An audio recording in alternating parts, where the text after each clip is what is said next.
this discussion of Francis Cress Welsing, the late great psychiatrist, our elder and now ancestor, who talked about global white supremacy.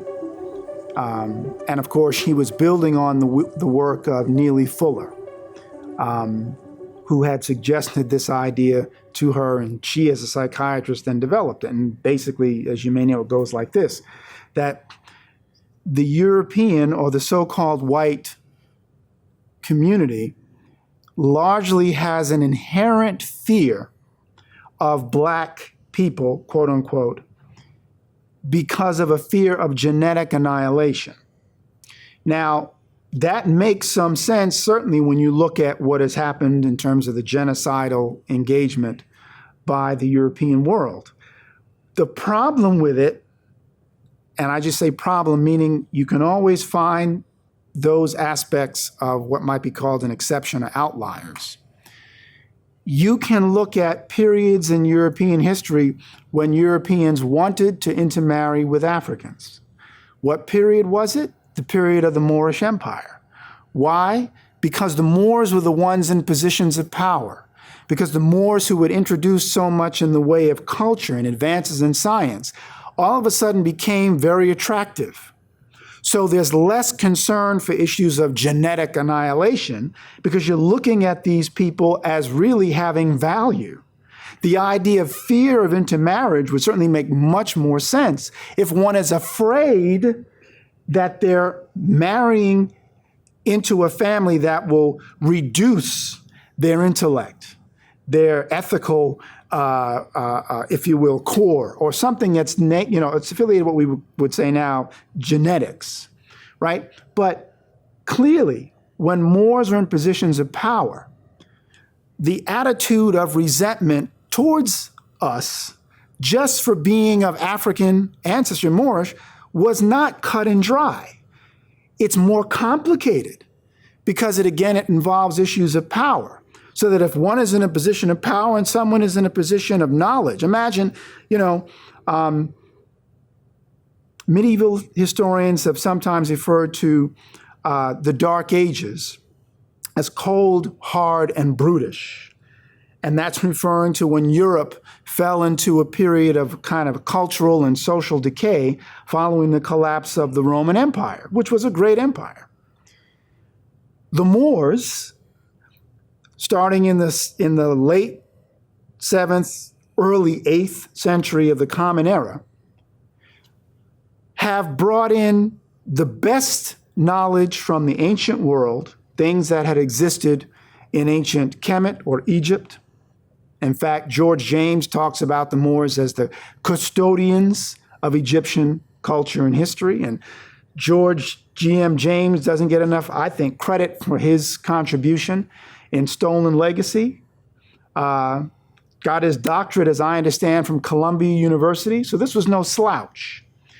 But James said the Moors were the custodians of ancient Egyptian culture. The Moors, the Muslim world interacting, now has connections to China, to India, Nile Valley, Western Sudanic empires of Mali, Ghana, and Songhai, as well as Persia and throughout. And I would even venture to say connections and trade with the Americas. But all that ancient knowledge that Africans and Asians, and even the knowledge that the Greeks had possessed, was something that the Moors, meaning the African or African and Asian Muslim population, had brought together and are spreading throughout Europe, pulling Europe out of its dark ages, setting up institutions of higher learning. Clearly, such folk are going to look very attractive, certainly to the rank and file. The only people who would see those individuals as not being attractive would be those in positions of power.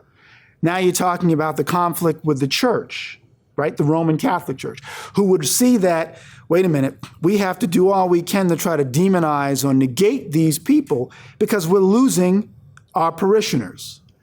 So the history of Al-Andalus, or Moorish-controlled or Muslim Spain, is one of kind of these communities trying to negotiate this relationship, right?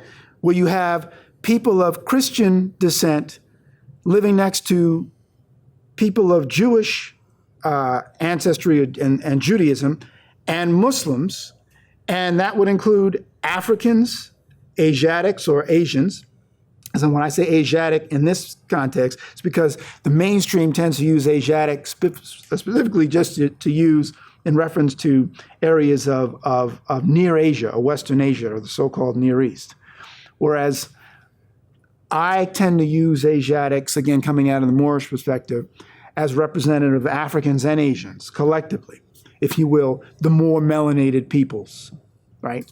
But this idea of the church then needing to, at that time, do all it can to devalue people of African ancestry, which also will then serve their interests with the rise of the asiento, the so-called enslavement trade, controlled by the Spanish, but ultimately contracted out to other European Christian countries.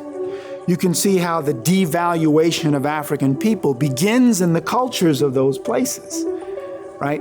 And needless to say then, the pigmentocracy will start to rise with it, so that as the African world is eclipsing, with the fall of the Moorish Empire being a major contributor to that, the rise of the pigmentocracy, where people are now, just like the power structure, like I said before, was different, people are trying to look more like those in power, and increasingly those in power will first be the Spanish and the Portuguese and eventually the British.